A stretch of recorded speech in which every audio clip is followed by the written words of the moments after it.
What is up, you guys? What is up, you guys? Alchemist Gangier here, and welcome to another episode of Enki's Canacult. We've got some good stories to talk about today, an awesome cultivar to check out, and also, guys, I guess it starts it's next week, but you know how we do weekends, like around here, like happy 420 week. We'll probably do an actual proper 420 episode like next Monday, since it'll be like the day after, and there'll be lots of good stuff to talk about. But still though, happy 420 week, and I hope that you're having an awesome Monday. And if for whatever reason you're not having an awesome Monday, you're about to, because it is time to sesh. How like, just real quick, how crazy is this right here? Boom. Like it looks like just like this whole like gamer theme set up. I absolutely love it, right? Shout out to Joey Reefer Seed. Shout out to Amy Lee with NTU. And well, these are mine actually. And Cannabis. They get a little baby shout out, just a little baby shout out. Like while we were still trying to work out like account issues. But we've continued testing the piece out over the last week, and there are parts of it that I like, parts of it that I don't like. And I gotta say, we'll try to compliment sandwich this thing. Hold on, I just cleaned it, so I just realized that there's a little bit of liquid still in the bowl.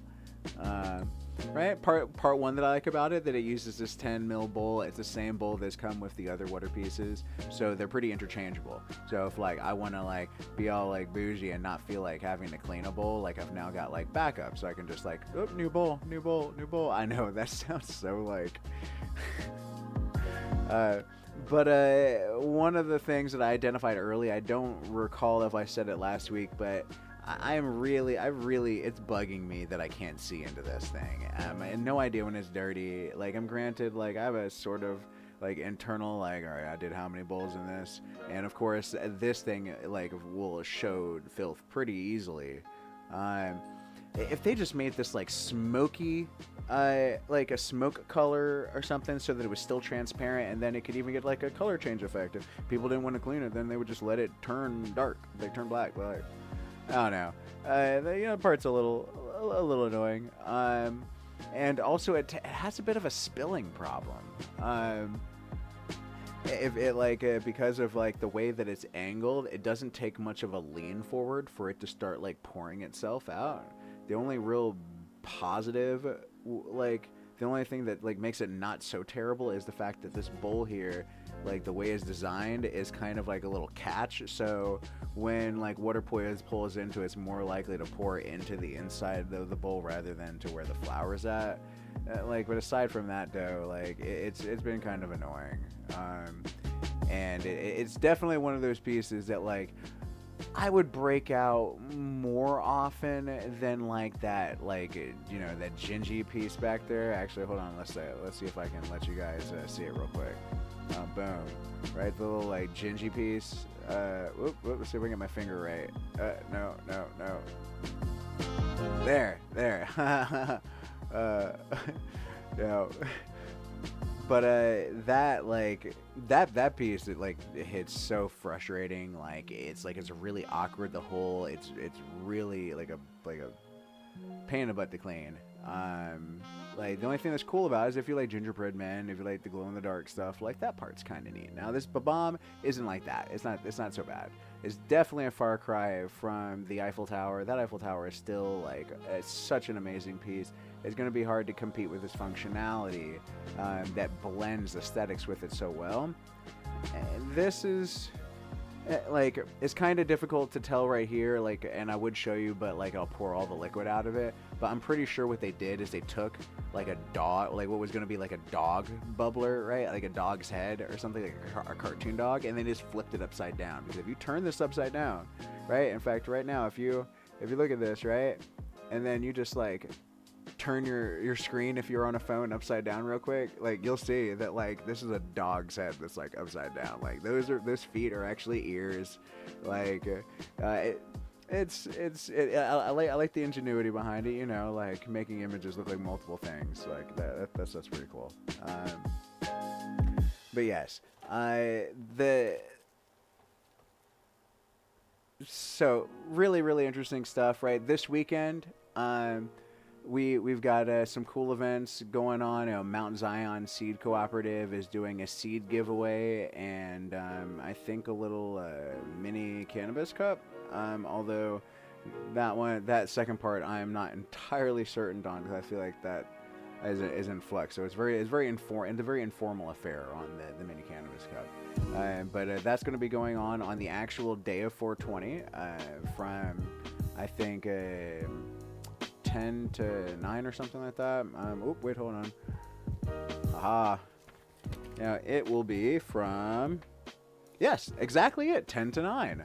And that will be at in Boone's Mill at Mount Zion Seed Co-op's main store location. So that's going to be pretty fun. I had previously told some people that it was on the 19th, the Saturday. It's not. It is on the Sunday, the actual 20th. Also, though, I heard that there are lots of cool events going on for the 19th. I know I'm going to be hanging with a bunch of friends later in the day on the 19th, doing some cannabis celebrations and whatnot. But yeah, if there's any events going in the area that you guys want to like plug or talk up, like by all means, like post it. I'll shout it out, like share it on my page. Now, so I feel like as we're coming into 420, right? I was reminded that we just the other day by none other than Doc Ray that we are coming up on a century of cannabis prohibition. That's been explicit cannabis prohibition. Now, granted, like one could make arguments that it's already been a century if you count all of the acts and the laws that were passed in the 1910s to the early 1920s that were progressively like toying with the idea of targeting substances in general. But we don't really truly see cannabis focus until about 1930 with the Marijuana Tax Act. Now, with it being 2025, we are only a few years away from a full century of this like absolutely abhorrent prohibition. I find that it is especially noteworthy in these like what is hopefully the final days, years, hours of cannabis criminalization, that there is another like wave of articles and research extolling and confirming the benefits of cannabis as a medicine in so many different ways. Now, the first story that's worth talking about, in fact, yeah, we'll definitely talk about this one before we get into our cultivars, our cultivar for the day, is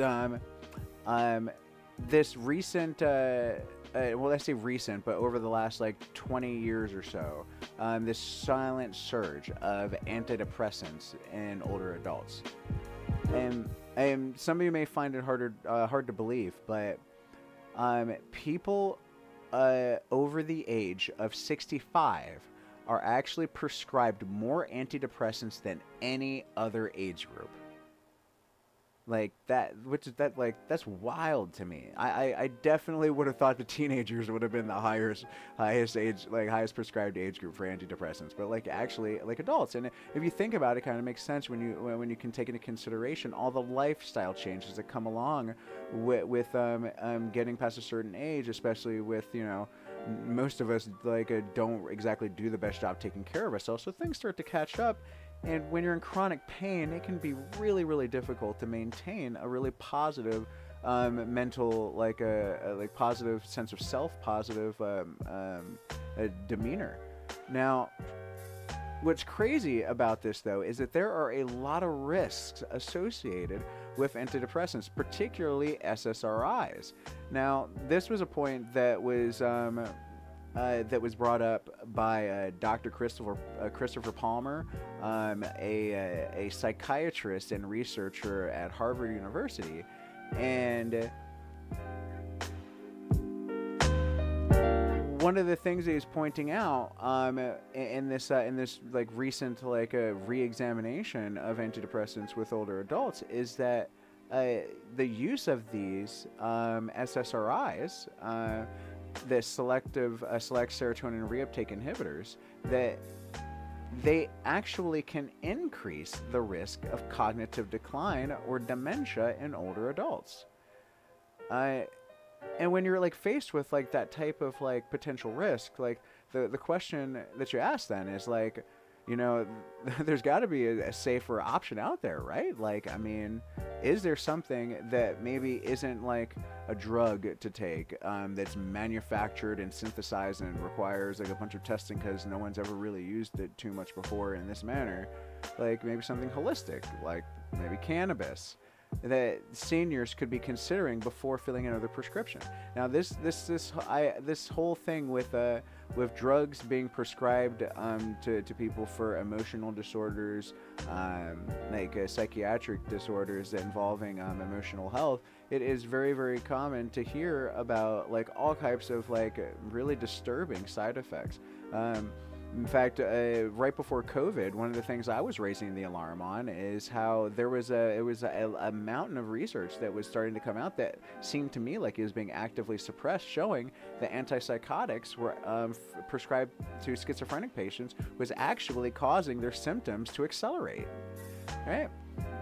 There's got to be a better way, especially when you also have these same companies trying to demonize cannabis, even though there's no good evidence to show that the cannabis has many of the effects that they say. Now according to this recent data done by a Swedish observational study of over 18,000 patients. Okay, this ain't no little kid. This ain't no little like. This is big league. Okay, this is like we're actually getting into some real numbers that can build power for a study. Now, the recent data, they looked at adults over 65. They are the most likely group to be prescribed antidepressants, right? And while like I said, these drugs can oftentimes seem to like have a worse effect on cognitive decline and dementia, it's still prescribed as a medication to manage neuropsychiatric symptoms, like particularly in dementia, which so that like that's like right. It's crazy to me that they would do that. Like, now granted, it's not just for that, it's also for things like age-related anxiety and you know like other like emotional disturbances. But here's what have like many seniors and loved ones like they don't realize is that like I said, I'm gonna iterate this again mostly because like you know we're working out those beginning of stream jitters.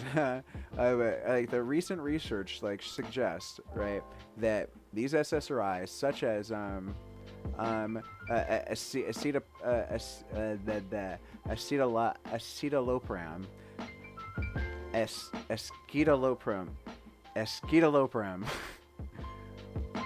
I can never pronounce that word right. Citalopram and sertraline. I can say sertraline. I know that one quite well. But these types of SSRIs may be linked to faster cognitive failure, worsening dementia symptoms, and increased mortality rate in older adults. Right? So what they found specifically in this Swedish study was that that 23% of the 18,000 over 18,000 patients were prescribed new antidepressants, and those using the SSRIs were at higher risk of faster cognitive decline, like I said, fractures and fall-related injuries, more severe dementia symptoms, right, increased mortality. All right, I don't care how many times I have to like repeat this, especially for anyone currently experiencing any of this stuff. You need to hear this again and again and again and again. Like, if you're taking SSRIs and you are at risk for dementia, like this could be one of those things that you might need to talk to your doctor about. Get more information about how this is affecting you. How horrible would it be to find out that the thing that you're taking to help is actually making anything worse? Now, they did also find that men in the study experienced faster cognitive decline than women did, and also higher doses of these SSRIs also amplified the risks, right? So we're seeing like what could very well be like a correlation. I mean, obviously we see a correlation, but we could very well be seeing a causation here. Now they do argue in the article that this does not prove causation. It's more of a, you know, let's look at this closer, because there could be. Although at the same time, a lot of these studies, they don't want to run the risk of getting sued or overstating themselves. So they basically state the minimum of what they're certain of, right? And so there is a correlation that they're seeing here. Maybe a causation. They don't know. Now, so of course, I've said so many times, right, that SSRIs can have a negative impact on cognitive decline and dementia. But it's like, what exactly does that mean, right? And like, how is this actually happening? Now, these researchers, they have uncovered multiple mechanisms by which antidepressants can accelerate this cognitive decline. Now, this is coming in the form of neurotransmitter disruption. Coming from the elevated serotonin, it can suppress critical brain chemicals, right? Like acetylcholine, like dopamine, right? Now, these are both very essential for memory and mental clarity, okay? Now, another one to consider is that it has an impact on the hippocampus, right? Long-term SSRI use may shrink or desensitize the hippocampus. That's our memory hub. That's what's activating when you smell something and it brings a memory back to you, right? Our hippocampus is going, wah, okay? Right? What these SSRIs are also doing is to create sedation and fog, right? They can cause drowsiness, slowed processing. They can even cause confusion and mimic or mask early dementia. People on SSRIs, older populations, like, they have an increased fall or head injury risk. We don't really go into why too much on that, and what I looked up so far as that goes wasn't exactly promising, but it was something that was mentioned in the study. So I wanted to make sure to mention it here. And then, of course, like, above all of this other stuff, there are the possibilities for drug interactions. All right. Seniors are often on multiple medications, and SSRIs can amplify confusion, dizziness, memory loss when they're combined with other prescriptions. And I know many of, like, I don't know, any senior currently that's watching this who's on multiple medications also knows that there are a bunch of things that they're not allowed to eat or drink or have, like, at certain times of the day with all of these different medications. And when you have SSRIs, like, heck, you might have to be more careful, like, around Thanksgiving time to make sure you don't get too much of that tryptophan from the turkey in you. It's the SSRI precursor. Now, given the complex needs of older brains, right, what this study and a lot of other studies are suggesting and are urging for is a more cautious use of antidepressants, first of all, and then possibly, right, looking at cannabis as a potentially safer, more natural alternative, right? So we know that it's not any type of a magic bullet or anything like that. And it's still, however, for many older adults, showing to become a very compelling option that can support mental wellness without the hidden drawbacks of pharmaceutical antidepressants, right? Anytime that we've, like, been looking at any type of negative impacts with relation to cannabis, people end up talking about like a heart irregularity type stuff when people are consuming high doses of cannabis, like high THC products and whatnot. Well, with the senior population, that would be a risk, that something to take into consideration. No one should be taking any type of like medication or take anything for their overall mental and body well-being that they're, like, you're already working with a doctor on without, like, understanding it better, without learning more about it, you know? Like, you know, you wouldn't go into a pharmacy and just, like, grab, like, whatever, like, oh, the antidepressant section, I'll just grab that one, that'll probably work. No, like, someone has to help you out. We are currently working on creating a more educated and empowered workforce that can provide the appropriate customer service for people. But in the meantime, got to do as much as we can working with doctors, like to try and come up with a nice matching, like a nice marriage of cannabis with their current regimens. Okay. Now, cannabis for this deserves a closer look for senior care because, right? Like I talked about, like all that stuff with the THC, right? Well, when you look at CBD products that are balanced with THC, either 1-to-1 or 2-to-1, where there's like more CBD, or even going as far as like what the Virginia current limits are for THC products, which is a 25-to-1 ratio, right? Like, regardless, CBD balanced with THC has shown potential for improving mood, reducing anxiety, promoting better sleep, all without dependency risks like antidepressants. Like those three things right there are huge for people who are at risk for dementia, and for all the other reasons that they would even be taking an antidepressant, right? Because when you look at like populations that have issues like with like potential dementia and aging populations that are having like emotional well-being issues, right? Like have trouble like with their eating habits, right? Becoming restless like towards the end of the day, increased anxiety after sunset, what's known as sundowning. And also just like general irritability, which is a common symptom for Alzheimer's and other forms of dementia. So right then and there, CBD and balance with THC seems like it could be a very, very good possibility. And the other benefit when when you balance CBD with THC is that CBD, the way it interacts with the endocannabinoid system is that it rests around the CB1 receptors, modulating how much THC is absorbed through those receptors. So a person taking something that's balanced like this is far less likely to be experiencing the negative side effects related to high THC doses, such as the heart issues or the feelings of anxiety, or overstimulation that is frequently reported with high stimulation, high THC cultivars.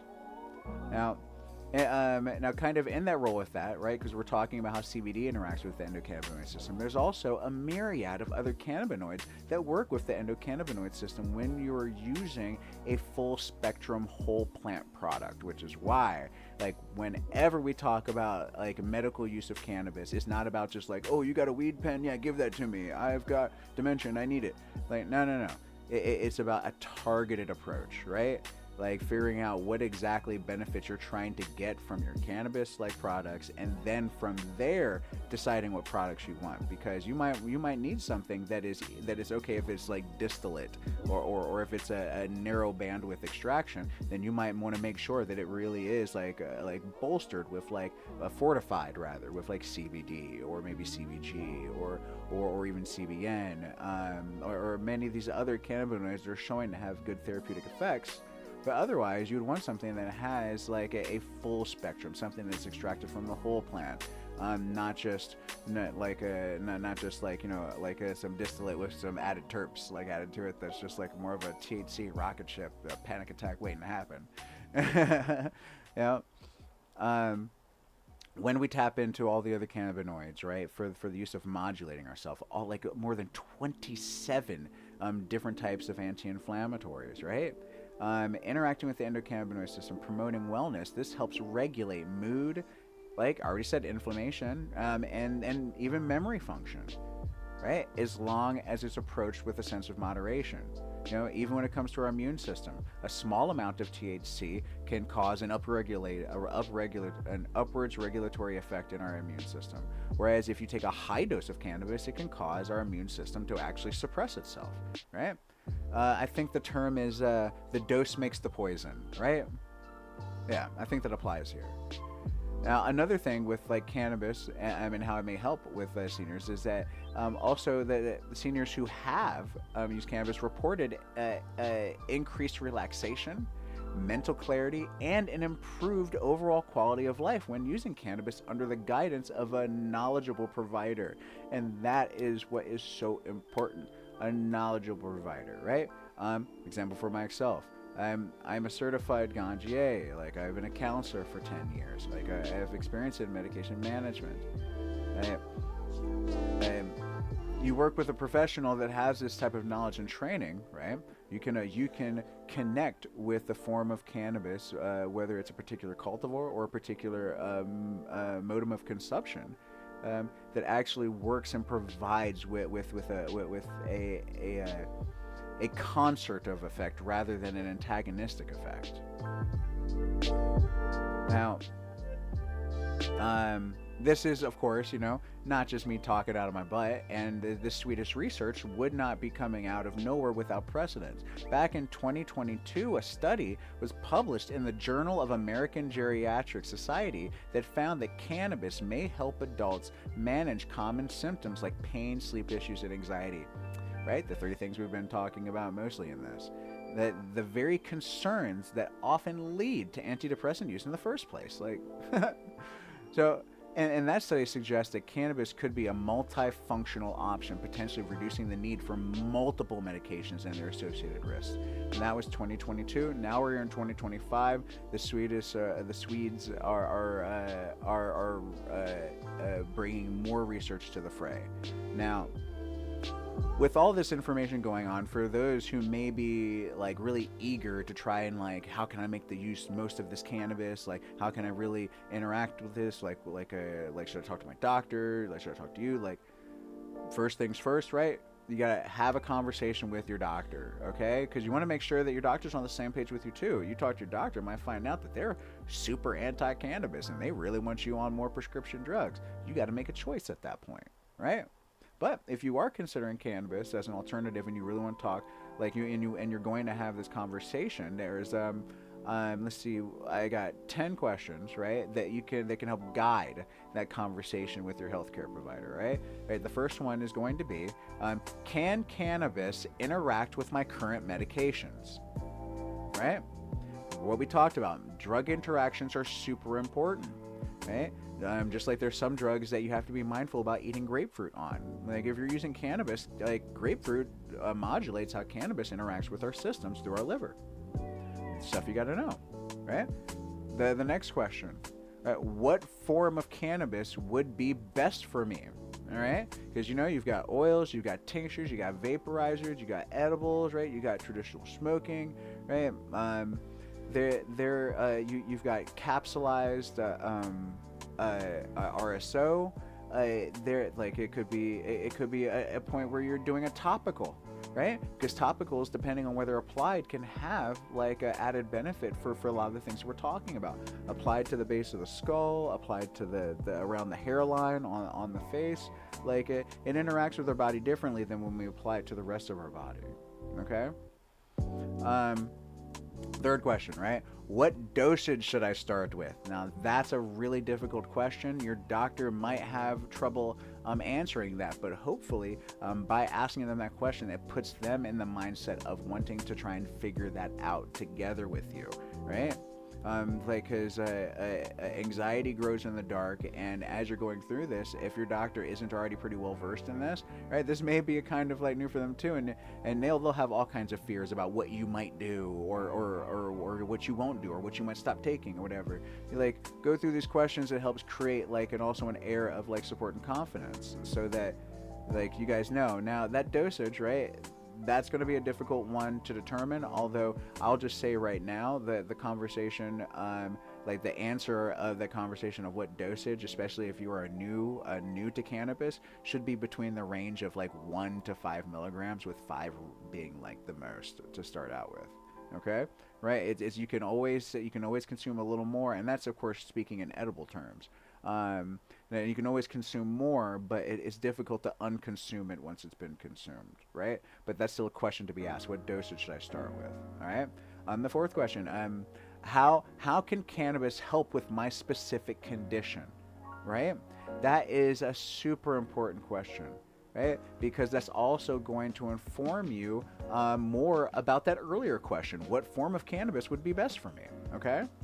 and also like with the dosage, right? Because it could be a situation where you really will want to microdose, but there also could be a situation where you need a larger dose. You need to take a larger dose, and you're going to have to work your way up to that. There are lots of medications out there that you have to take, that you have to build up to therapeutic levels, because if you just try to dive in at full strength, your body can't handle it very well. So it might be a situation where like you might need to like slowly build up and like slowly take more and more over time, and then once you get to those levels, you can finally start getting the therapeutic benefit depending on the situation that you're in. All right. Number 5. What side effects should I be aware of, right? And that's a big one, and I feel like that's a big one that not enough people ask, and not enough cannabis care providers like are forthwith about. Not like that they won't tell you, but like they should be the ones really like reading the situation and telling you like, hey, you should be aware that this could happen with this cultivar, because right, like side effects like, you know, like are you gonna get the severe munchies, or is it gonna make you comatose? Is it gonna make you really anxious? Are you gonna like be feeling like, you know, like there's something around the different corners? Like it's a conversation to have, especially once you start narrowing down the form of cannabis that you're going to be consuming, like the dosage levels that you're going to be consuming. Like as you're considering all of this stuff, right, then you can really start processing what the side effects of that are going to be, right? And the more aware you are of those side effects, the more comfortable you will feel in your experience, because cannabis is one of those things where it's an amplifier of the things around you, which includes the aroma of the cannabis. That's why the aroma dictates so much of the effects. But also your mindset and your physical settings play a role too. And if you are mentally, your mindset, if you're aware of what the side effects can be, that automatically allows your body to deal and cope with them a little better, and also to know if you should be concerned or not. Right? Now, number 6, can cannabis affect my cognitive function? That is an important question to be asking, and that's also going to be one of the things that reflects back to, of course, like the dosage type thing, right? Because cannabis in certain amounts can be a bolster to cognitive function, whereas like in larger amounts can be impeding to it. So if you find yourself in a position where you're actually needing down the road to be taking more, it's also need to keep in mind that the dosages that you might be taking, if you're like to the point of taking RSO and whatnot, like they're going to be altered. And they can help you understand how so, right? Number 7, are there specific strains or products you recommend, right? That's another important question to ask, right? There are so many cultivars out there. There's so many products out there, and just because like you have a bit of a loose idea on like what it is you should be taking, there might be something very specific that can kind of like make the whole thing way easier for you, you know? Like it would be nice to know that you want something that's kind of earthy with a little bit of like a berry aroma, like a dark berry that's also like got a little bit of a zest, and that's going to make you feel like really like sleepy and relaxed, and you'll be wanting to like probably like take it in vaporizer form, whatnot.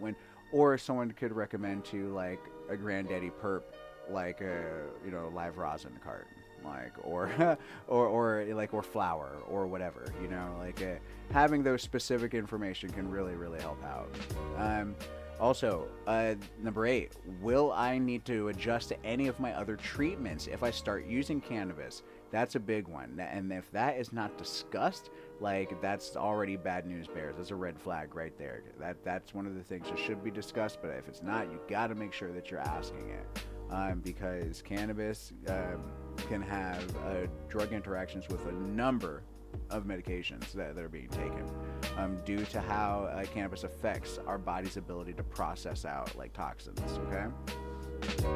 Now, number 9, what should I do if I experience negative effects? Right.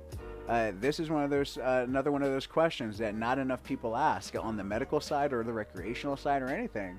And that one, I could tell you right now, by and large, that there's a couple of things that you can do if you start experiencing negative effects. The first one is like kind of a threefold thing, and that is you're gonna get yourself water. you're going to get yourself some fresh air, and you're going to get yourself moving around a little bit. Okay, that's like there's 3 things, but it's all kind of one thing, because you want to do all 3 of those together. And the other thing is black peppercorn, whole black peppercorn. Okay, those are two bits of free game that I give you right now, like what you should do if you ever experience negative effects of cannabis. But that's also a question to have with your doctor, because they are going to be aware of all the other things that you're taking, and you might be feeling something and be like, oh wow, this is probably like cannabis related, and I heard that like it's all fine with cannabis, when in actuality it might be another drug that you're having, that you're taking, that you're having like, you know, an adverse effect to, because of the way that cannabis is interacting with it, right? So it's important to ask these questions, right? Be annoying about it, because at the end of the day, it's your body, your life. Your doctor's over there being like, oh, I got another person to see. Who cares? Who cares, right? Advocate for yourself, people. Advocate for yourselves.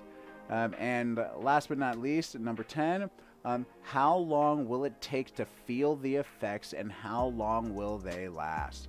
That is a conversation to have with your doctor. That's a conversation you have with the person who is, for the person or dispensary or whatever who is giving you your medicine, is those 2 questions, right? Because like you can have an onset time for a cultivar that's as quick as 5 minutes, or sometimes it could take as long as over 3 hours, depending on the mode of consumption.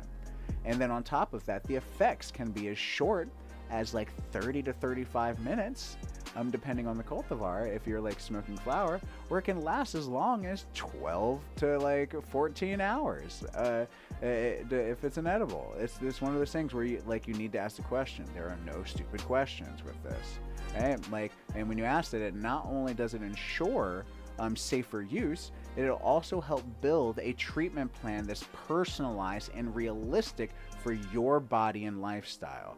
That's ultimately the goal here, and that's ultimately the biggest pitfall with the DEA holding up all the proceedings for us like moving forward with cannabis. Now granted, I don't believe that cannabis should be rescheduled, because the rescheduling it is still trying to say that it's dangerous in some way, when it's not by itself. It becomes problematic when you're taking a bunch of other medications that are FDA approved, that those cause problems, because they're basically giving us a bunch of controlled poison, right? Like, oh, take just this amount of this and not more, otherwise you might have some problems. And hey, take this antidepressant, even though one of the side effects could be severe depression and unaliving ideation, right? It's like, what the heck, right? Like you take cannabis, and there's no point, like there's one situation, right, with cannabis, like cannabis hypermeiosis syndrome, which is very uncommon, like regardless of what people might have you believe. I can't tell you the number of people who have tried to claim to me that they have or had cannabis hypermeiosis, and then after hearing their story, being like, bro, no, you don't. Like you don't. Like that. It's like there's people that are just like, oh, my OCD won't allow this or whatever. And it's like, bro, I was a counselor. Like, you don't have OCD. Like, you don't have the disorder, at least. Like, you might have some of the traits of an obsessive compulsive personality, which like. It's a bit of a spectrum in a sense. Like, you know, the more boxes you check, like, you know, you check a certain number of boxes, you get diagnosed with a disorder. But like, right. I digress.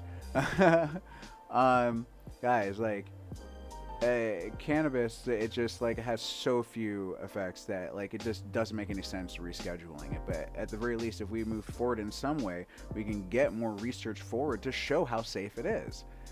So there's a point where like moving forward in some way is better than nothing at all, so long as the moving forward isn't supported by lies. And that's I think the big fear that we all have about cannabis moving forward into Schedule 3 or into anything else, is that like it's going to get pigeonholed into some place that's like with a lie stapled to it, that we're not going to be able to get that lie off of and be like, oh, now it's just stuck in Schedule 3 forever because some rich lobbyist like pharmaceutical company managed to convince some politician at the last second, hiding it in another bill, like to be like, oh yeah, like cannabis is still technically dangerous, and then now we got it on Schedule 3 for the next 50 years or something.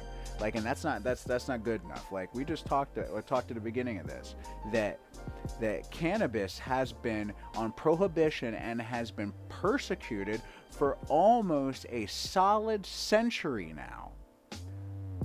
I'm not having another 50 years of dealing with Schedule 3 and them trying to pretend like cannabis is taking a Percocet or hydrocodone or Oxycontin or any of these other substances or even steroids.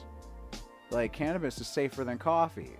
Like, get out of here with that. They got all these caffeine pills out there. Like, I got friends who take caffeine pills, right? And they're worried about their health because of how the caffeine's overstimulating and causing problems. And I'm worried for them too. Like, they're my friends. Like, I want them around for as long as possible. And I'm sitting there man, they're those caffeine pills, right? Like, I never, not once in my whole life, not one time, not a near, not a never, have I thought to myself, oh man, they're smoking weed, that's gonna be bad for their health, that's gonna hurt them, or oh man, if they keep doing that, remember when Willie Nelson had to stop smoking weed for a bit before he made his CBD company?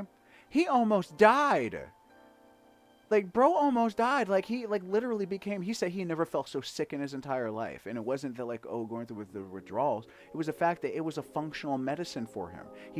There are more than 24 anti-inflammatories in cannabis. Whereas ibuprofen is one anti-inflammatory, Alka-Seltzer, one anti-inflammatory, right? Naproxen, one anti-inflammatory, right? 27 different anti-inflammatories. They're also not as dangerous as ibuprofen, acetaminophen, or naproxen, right? So WTF, right?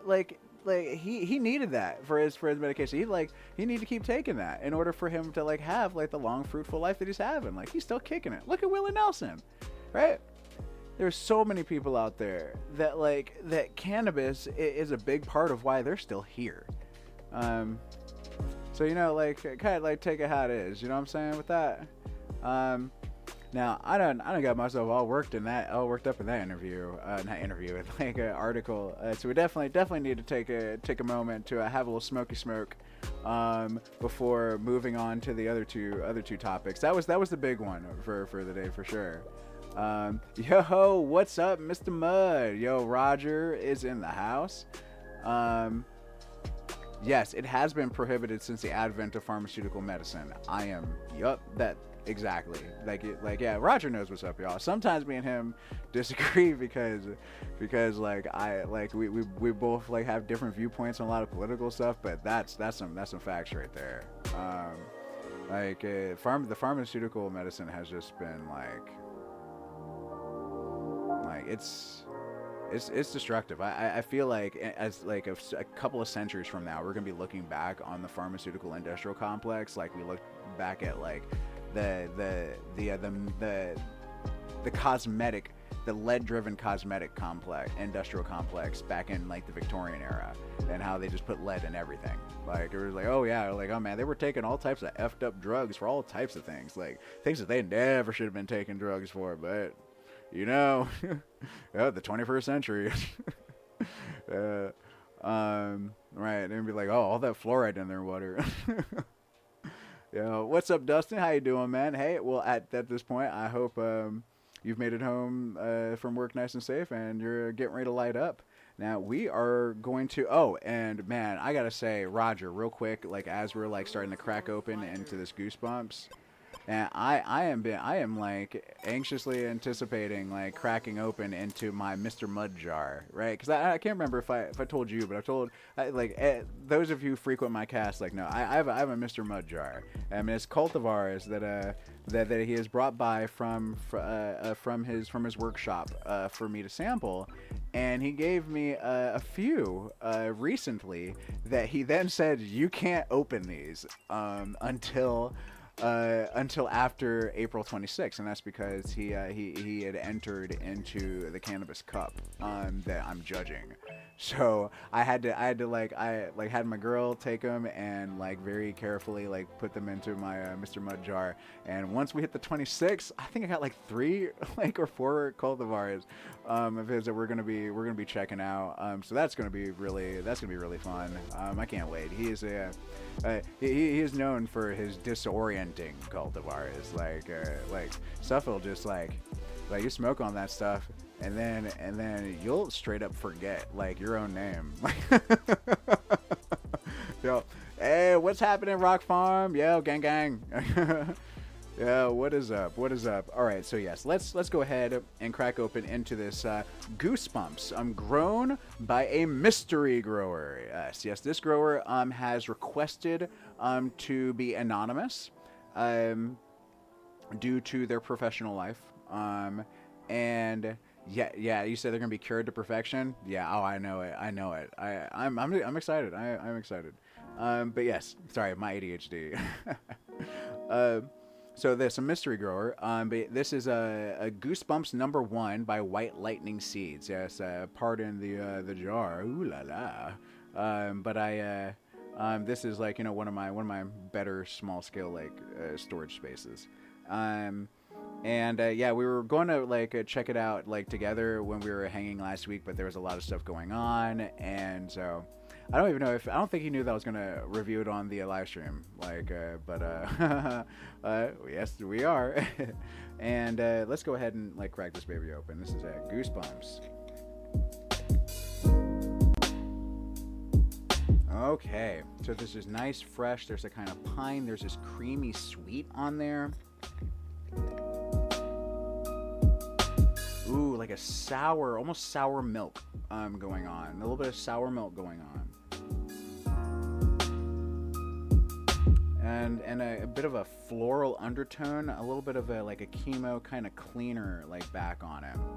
Let's go ahead and check this out on the close-up. Let's see.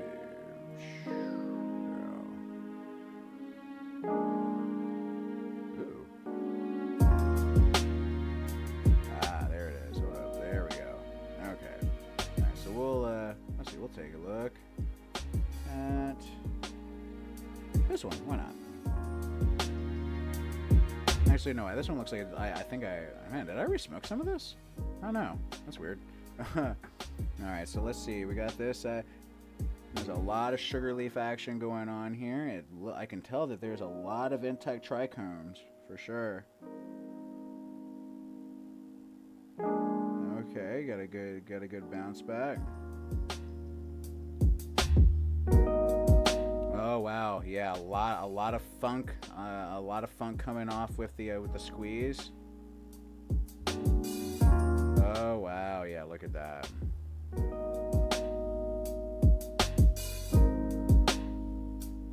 Man, oh yeah, that funk, boy. All right, now I said there is a good amount of there's a good amount of sugar leaf action going on here. And I wonder oh yeah, that's right. He was telling me that was a choice in an effort to like protect the trichomes. That's right. I was very distracted while we were originally talking. But yeah, so we'll pull some of this off here to like kind of reveal the magical inside.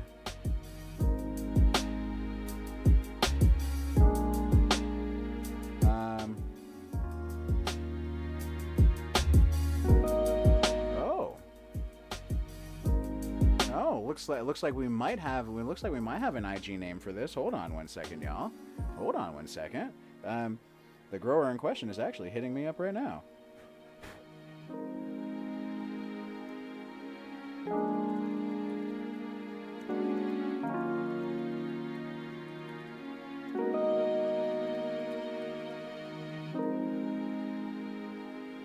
All right, so yeah, so you guys, I might actually get an IG handle in just a second.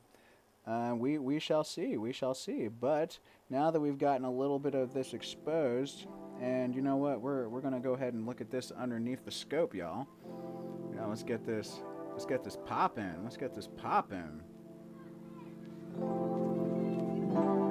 Let's see. Where are we at? There we go.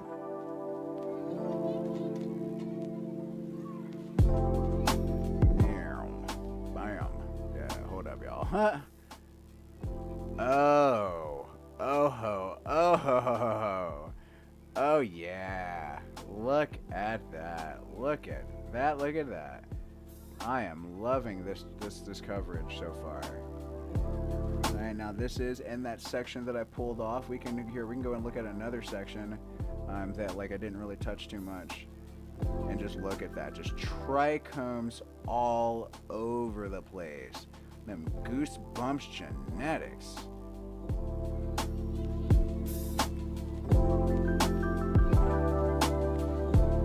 Wow, look at that.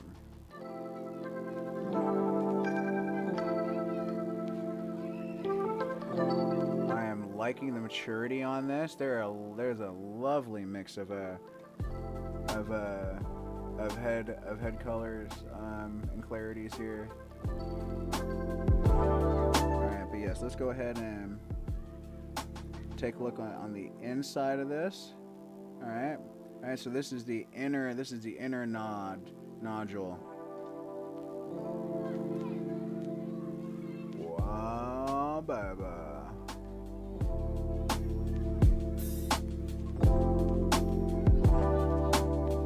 Very nice. Yeah, let's go ahead and get a closer look at this thing.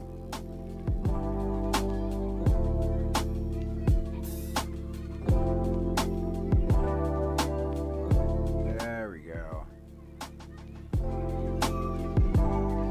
Variety of trichome head sizes for sure. The head sizes are kind of all over the place. I'm liking the way they're looking though. Look at that. Look at that. See, some of these heads up here are like so small, but then when you get back there, look at that. Look at that whopper of a head back there. Like that head is like way back there, and it's like bigger than the heads up here. Like that thing is huge. Yo. Oh, very interesting. Very, very interesting, Roger. That's awesome. So Mr. Mudd's telling me that he also grew a Goosebumps. So I'm going to actually get to compare the Goosebumps, a couple of different versions of the Goosebumps, and that is awesome. Here, we're going to do a full pan back so you guys can see just like the loveliness that we're like dealing with here. Look at that. Just holy. Oh yeah, let's go ahead and put the spotlight on this lady.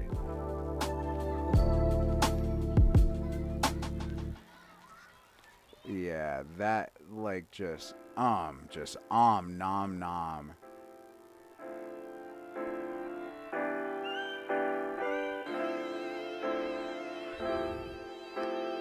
Oh yes. Oh yes, I am absolutely loving that. Yes, let's go. We're definitely going to go ahead and break that down, and see how it's smelling on the grind. Okay, all right. Let's go ahead and rock this out.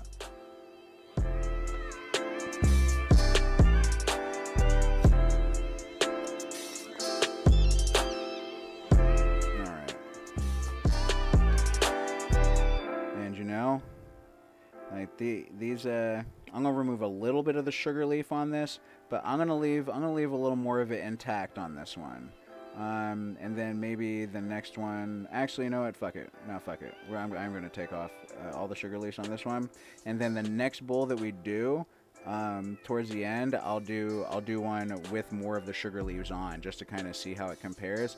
'Cause I feel like that's just one of those considerations that we got to give when we're making the choice of if we're going to leave sugar leaves on or not. Is like, how good was it flushed?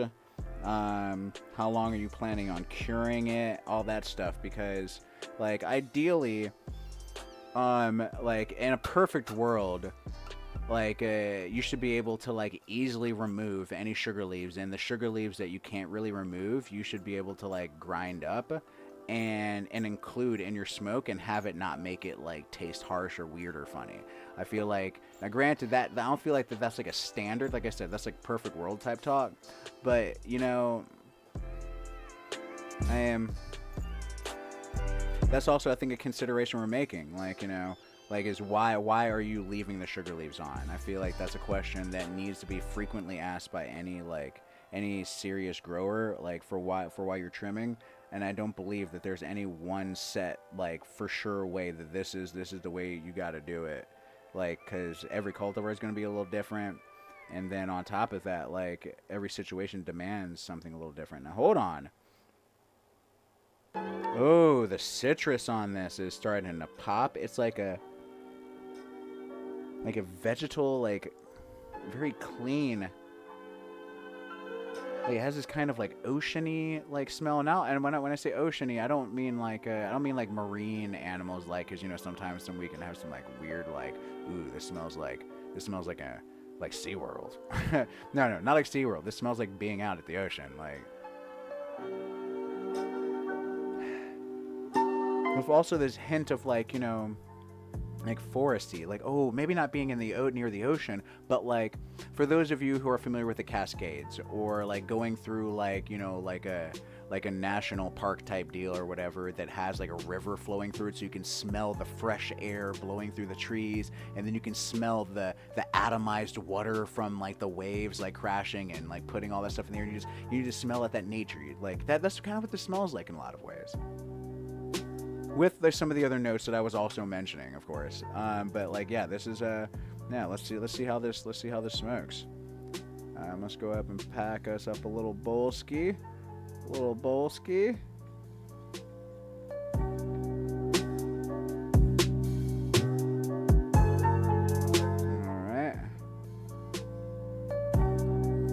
right, Babong Bob. Babong Bob is ready to go, y'all. Yeah, let's see if we can get this. Yeah. All right, yeah, this will be dope. Yeah. Hey. Yo. I swear. All right. Yes. And where's the lights at? All right. So yes, we're toking on some goosebumps by. Wait, hold on. Did we get the blessing for the? Yeah, man. See, he told me I could share his IG, but like, I have not used like both social media outlets for super long. Like IG is only in like the last 5 years I really cared too much about it, just because like it's just a lot. Like it's a lot. Like, and I was on Facebook a lot as it was. But so now there's just like a lot of people now that like I'm friends with on Facebook that I'm not connected to their IGs. So I don't know what his IG is. I'll share it later.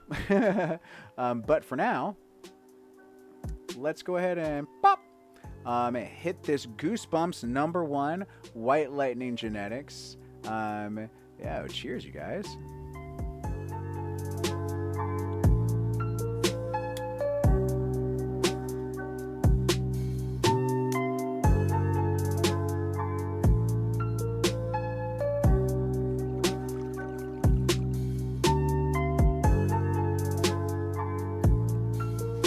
Ooh, that was a drooler.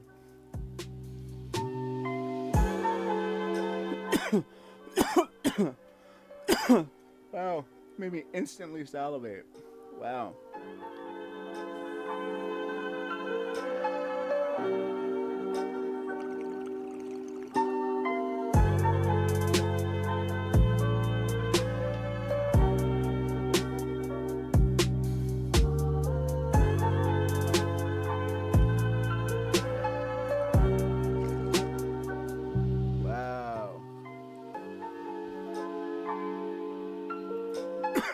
Oh man. Oh buddy, oh buddy, oh buddy, oh buddy, oh buddy. What rock farm you said the last round of hash you made for Mr. Mud had goosebumps in it? Yeah. What's for like? How'd the goosebumps do? Was it all like an all together wash, or did you do the goosebumps like separate? I'd be curious as to like how it washes. Although, let's see. I'll feel this one up a little bit.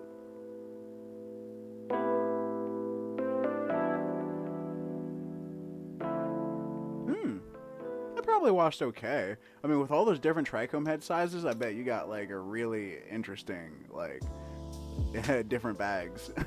Because, like, you saw this trichome heads, man. This trichome head sizes were all over the place. Like, that shit was crazy. Like, yeah, you're gonna get a whole bunch of different washes on that.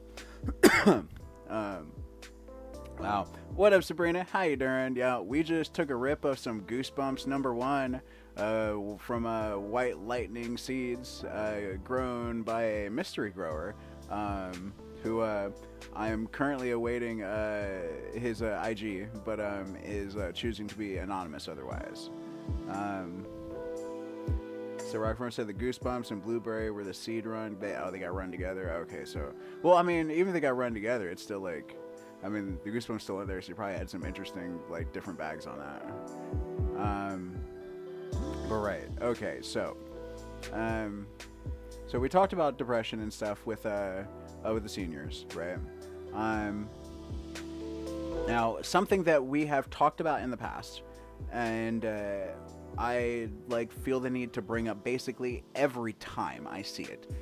So it may get a little repetitive for folks, and I mean, hey, if it does get really repetitive, let me know. But I don't think this will ever get old, and that is that more research is showing that medical cannabis can help reduce cravings and improve recovery outcomes for addicts of hard drugs. All right, now, love this, guys.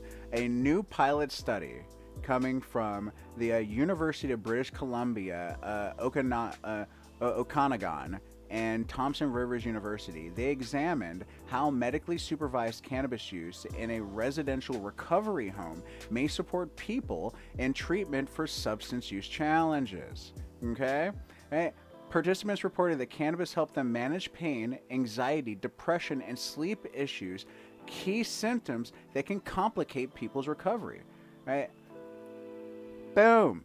Right? Like another rehab center, this one a residential center, is showing that cannabis is helping addicts, recovering addicts, deal with the worst parts of the recovery using a substance that inherently is not chemically addictive, because we have a system that is dedicated to processing it, so it doesn't have to modulate itself in in any type of crazy way in order to make it work with us. Now, the quote from the professor from UBC said that our findings suggest medical cannabis could play a meaningful role in reducing cravings and improving retention and recovery programs. Participants clearly indicated benefits in managing both physical and psychological challenges during recovery. End quote. This is awesome. Like, very, very awesome. The only thing that kind of sucks with it is that there's still a stigma surrounding cannabis use, which is a significant barrier, which the research cites itself quite specifically. The staff interviews revealed that there was a need for increased education and better integration into cannabis treatments approaches. I mean, if you think about it, it kind of makes sense. And there was a point in time where, working for a mental health agency, I had made it known that I use cannabis to support my mental health. And they in turn told me that I needed to go to NA and seek counseling for my drug use. So, and I worked at a mental health agency. Okay, I won't name which one it is. I've worked at lots of them, so good luck figuring it out. But when you have that type of situation, when you're then trying to integrate cannabis into substance recovery, harm reduction practices, you're going to naturally have a lot of friction, a lot of kickback even from people. And I mean, I worked in the mental health space for 10 years, and I can tell you there are lots of people who are very hypocritical when it comes to mental health, to the point where they don't care about the addiction. They don't care about even its impact on you. They care about like how well it helps you function right here and now, and also the legality of it.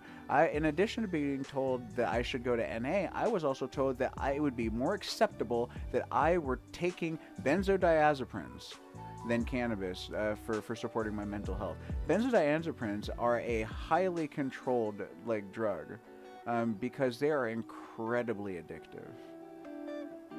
Right? I have a family history of drug addiction, of actual real hard drug addiction. So no, I'm not going to try and dabbling in a substance that could send me down like a dark hole that would lead to my doom. Like, no, thank you. I am cannabis, on the other hand, is a substance that has been of immense benefit to me, and I have never once seen it as like a negative in my life outside of public perception. And when the only problem that you have with a substance is in how like the public perceives you for the very fact that you use that, man, I was born brown. Like, I know what it's like to be judged unfairly for something that shouldn't be wrong. Right? So I mean, I like, it's preposterous. This notion. And in this, like, to return to the study, like one of the things that they cite in the study that they said is that they say reducing stigma through targeted education and program staff. Targeted education for program staff is critical. This was quoted by Dr. Florian Fair, the co-lead researcher and nursing professor at Thompson Rivers University. They said staff skepticism. Ooh, boy. That Goosebumps has got me tongue-tied as a mug right now. Hold on, I need to take a sip. And the cotton mouth is real. Yeah, we'll get to the effects on this in just a second, though. They said staff skepticism often comes from misunderstandings about cannabis as a legitimate medical treatment, highlighting a clear opportunity for improvement in recovery support. All right, now the study recently published, right, in the where is it? Oh yeah, the Journal of Studies on Alcohol and Drugs. Right, this was conducted by researchers from both universities, and what they were trying to better understand was like the patient and staff experiences with medically supervised cannabis in a supportive recovery environment. Like that was the whole thing. Now, residential recovery centers. If you're not terribly familiar with them, they're much more common up in Canada, in the way that they are able like to do this. But I'm sure that there are like rehab centers in the United States that like can function the same way. There was one I was familiar with up in Maine that was doing this for a period of time. Although I've heard that they've since had to like reduce and alter their services. It's still cannabis like focused, but like it's maybe it's no longer residential. But what these recovery centers do, however, right, to get back on topic, they provide structured live-in environments where people receive treatment and support to manage their substance use disorders. Now, of course, we need bigger studies, right? 18,000 people is a lot of people, but this planet has 8 billion people, right? 18,000 is a drop in the bucket, comparatively speaking. If we want a nice, powerful study, like, we're going to need like more people being, more studies, bigger studies, and but this is awesome. Very, very, very awesome, very promising, guys. Cannabis is a harm reduction substance, right? You can't die from cannabis overdose, okay? And I know too many people who have lost their lives from other substances that, like, I'm willing to put my own, like, you know, livelihood and like my life on the line if it means making sure that no one else has to lose their life because they're not allowed to access this substance or because society is pressuring them into not using this. Like that's ridiculous that we would have uh, a substance that has so little harm, that provides such benefit, that could save lives, that we have politicians with their heads up their asses trying to convince us that it's some type of gateway drug. It's been almost a century, and it is a big time for change. Right? Now,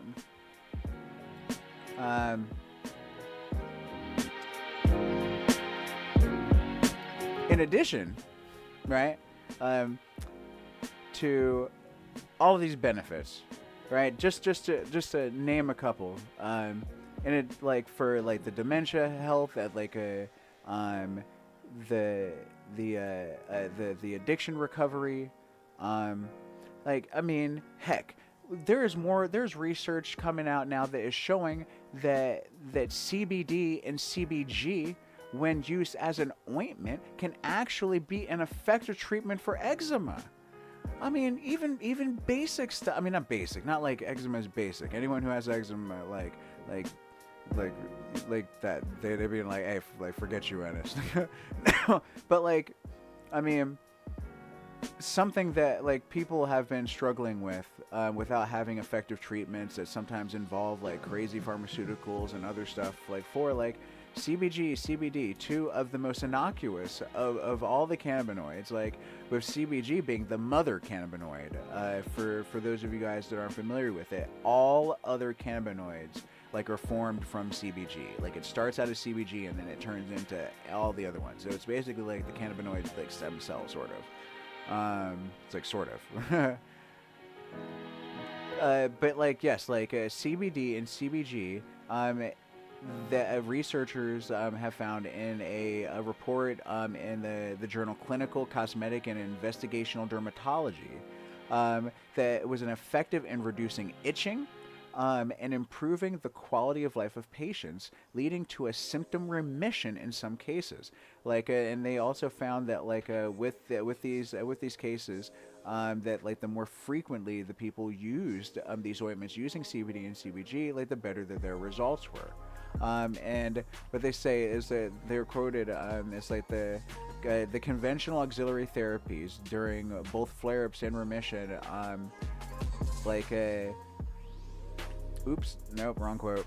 That sounded dumb, didn't it?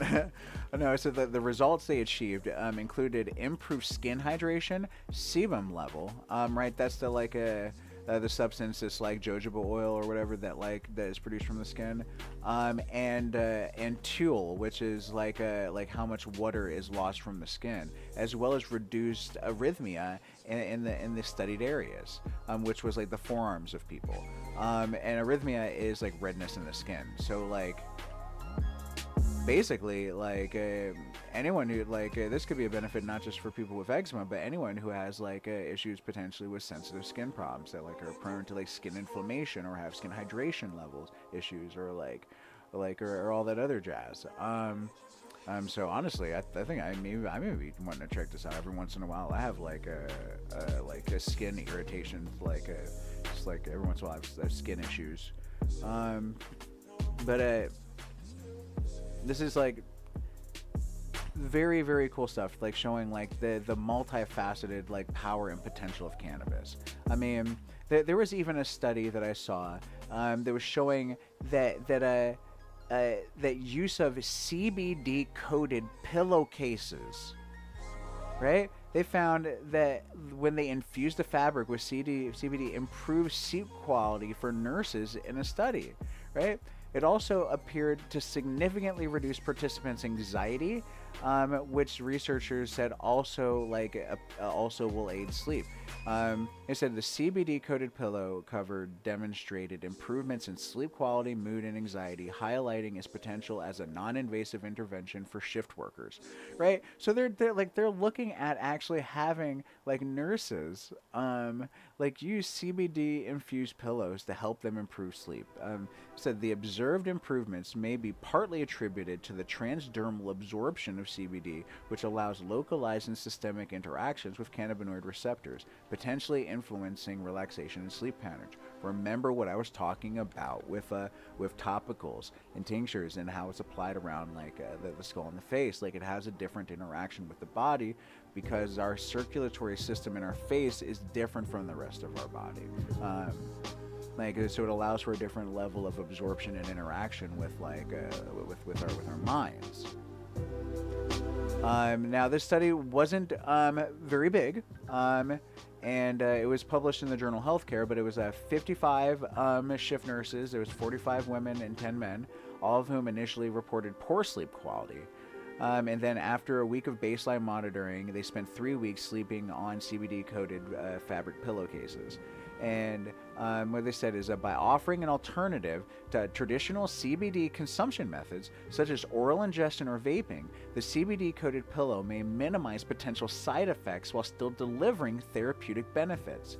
The innovative approach could provide a safer and more effective means of utilizing CBD to improve sleep quality, particularly for individuals with insomnia or those exposed to shift work-related sleep disturbances. Right? So this could even be a strong potential for people who suffer from trauma that impacts their capacity to sleep. Like I know individuals who specifically, they smoke weed to help them sleep because they have PTSD. Like what if a CBD coated pillow could cause the same thing? In fact, this person I'm thinking of, they have like an entire like room full of like CBD that like they might just be sleeping on.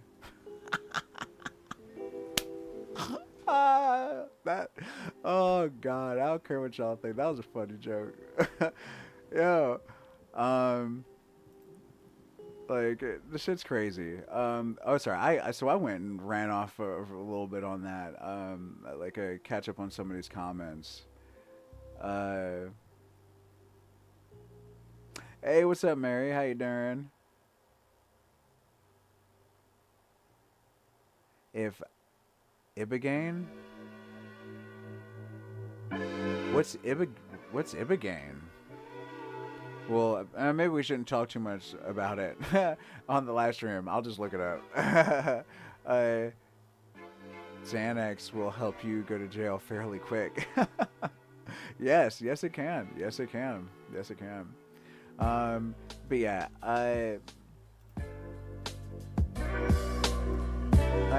there are so many potential benefits, and there is such a lack of knowledge right now in the general public with cannabis, and it includes in the medical space, about cannabis.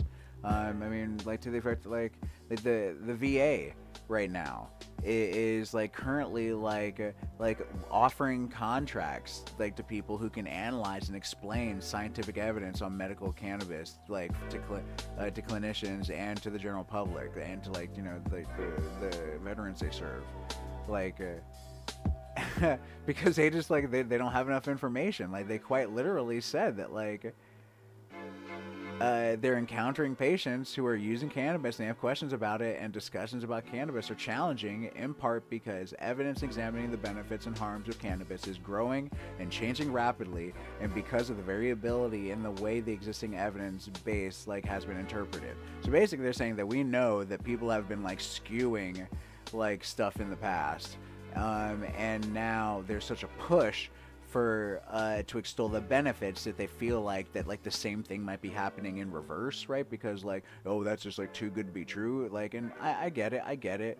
You've been with abusive partners for a really long time, and now that you're with someone that treats you right and is good to you and doesn't cheat on you and is good to your kids, right? You're waiting for him to be one of those other cheaters and abusers and whatnot. But that's big. That's pharma. That's all them drugs out there, right? They're the abusers. They're the one that's going to cheat on you. That's going to steal money out your drawer. That's going to beat your kids for nothing when you ain't around. That will treat you like crap. That will convince you that you can't do it without them. That you're nothing without them, and all that other stuff. That's big pharma. Cannabis Cannabis is that person that'll treat you right. That cannabis is that person that's always been patient, that's like was there for you when the abuser was treating you like trash, being just like, no, I got you because like I'm your friend. Like, and I kind of low key like have love for you, but I'm also your friend. And then, you know, like you finally came to your senses and you'd be like, oh my gosh, like this person really does treat me nice. There's so many people out there that have finally gotten away from their abuser and they're with a good partner called cannabis.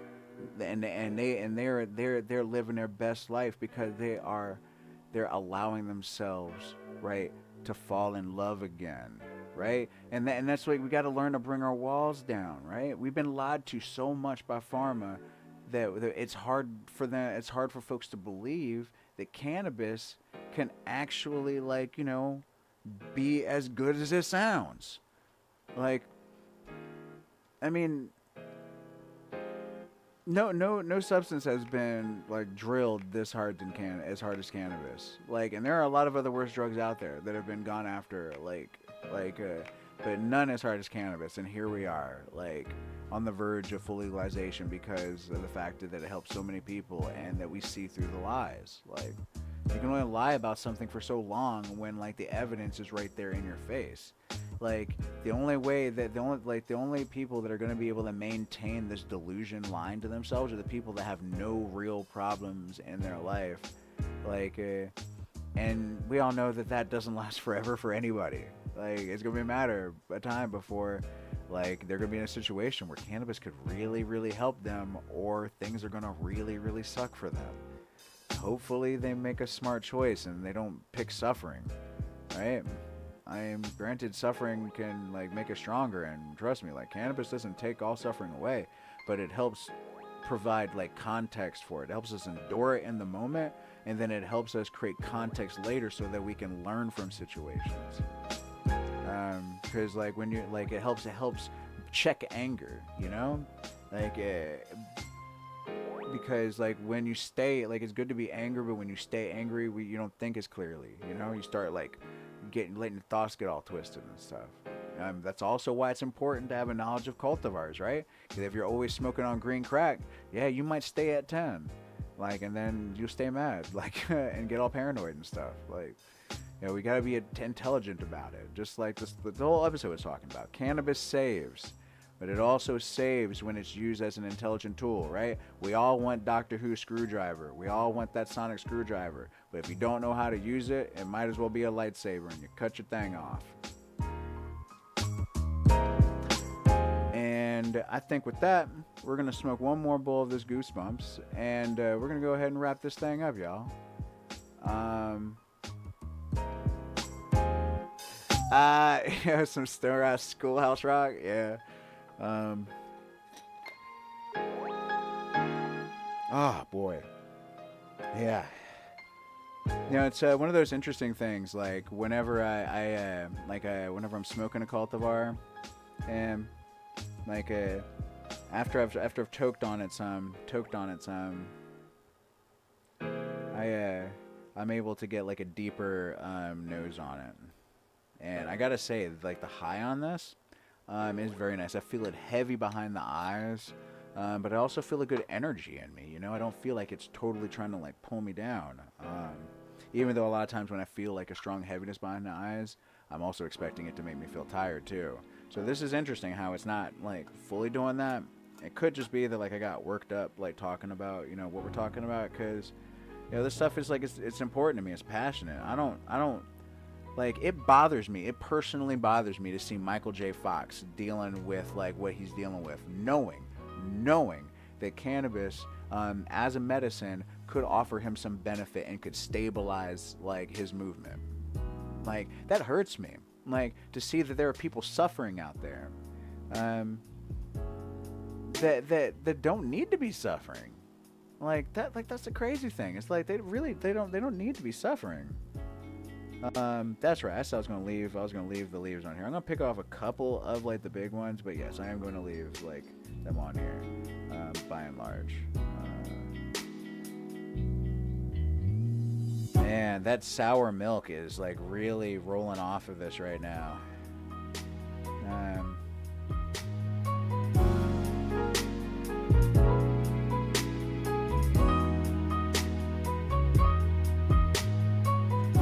wouldn't say that this is like, yeah, part of the reason why I'm pulling those larger leaves off is because when I was first smoking it, while the smoke is good, I can tell it's still a little fresh.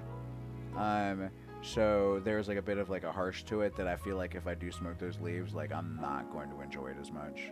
And I would, like, I for something like this, like at this point, I would much rather just enjoy it than like really test that out. That's more of like a tomorrow thing. Like I'll smoke it with the leaves on tomorrow.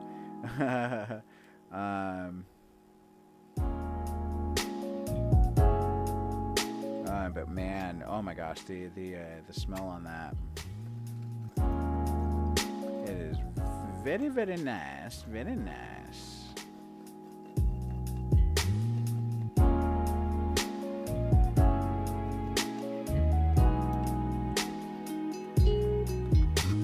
Oh yeah. Oh yeah. We didn't do the stick test earlier either. Here, let's see how it sticks. Well, first let's make sure there are no sticks.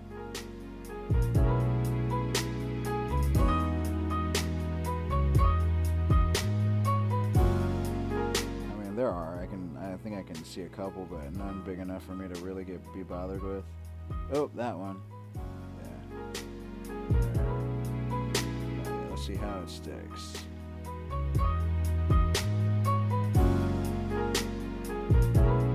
Okay.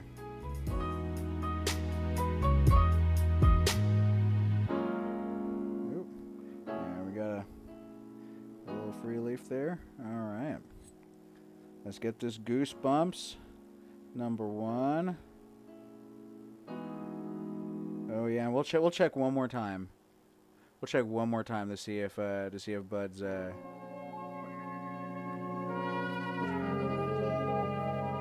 shared his IG, because I would like to give props. This is pretty good smoke. All things. Let's see. Oop. Nope. No, I didn't. Yeah, I didn't say him. That's okay. Well, mystery grower. I'll tag as a comment later once he invariably tells me like tomorrow morning or 20 minutes after this podcast. Yeah, but let's go ahead and hit this Goosebumps. Ooh, yeah.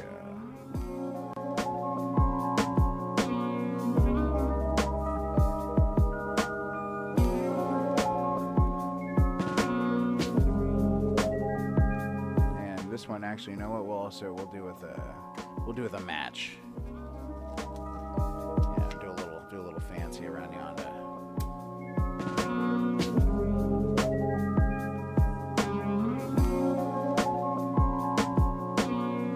Yeah. Ooh. Cheers, y'all.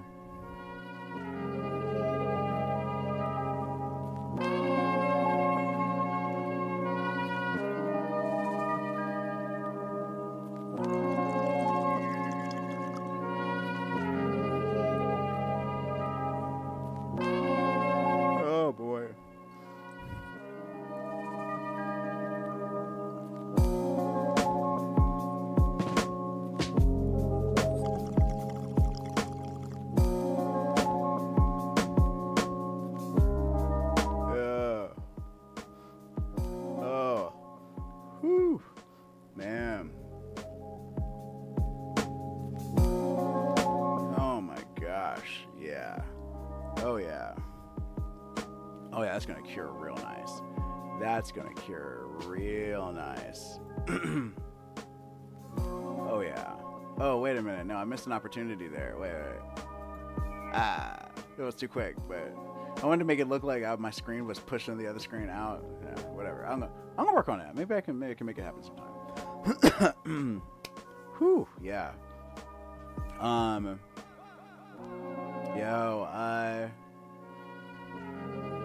So super stoked for this weekend. 420 is on the horizon. I hope everyone has a happy Easter 420 weekend, and that doesn't create too much of a clash for you guys. Because for I don't know about like y'all, but like I know some families like they might still be a little divided, or maybe perhaps even in the closet about their cannabis use. And just be that would make such a sad 420. Considering the state of things. So maybe consider this weekend to be like a time to have that first conversation about cannabis. There's no reason like why it should not be discussed be it like why cannabis and like an event like cannabis and Easter can't commingle. Cannabis is all throughout the Bible. We have found evidence of cannabis in Jewish temples. It is very, very, very possible that the anointed oil that Jesus used was cannabis oil. So like this whole notion that cannabis is not compatible with Christianity, this notion, I feel like it's more of it's like a 1970s propaganda like notion, like or honestly maybe even a kind of a breakaway like the 1950s 1960s like ideology, as like people's like kids were like going off to college and like protesting and smoking weed and like maybe not going to church, where like the pastor might have been like more supportive of like the war front, like who knows.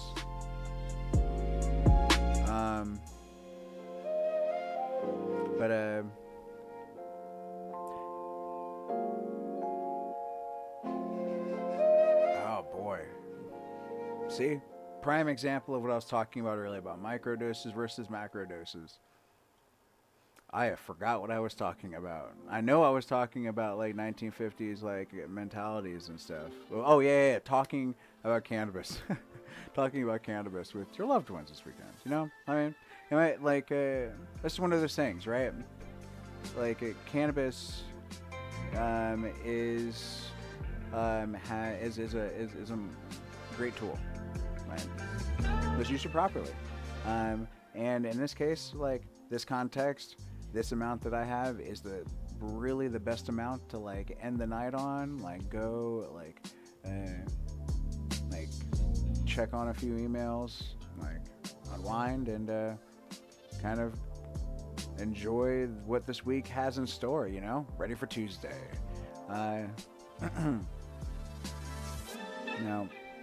So you guys have a great night.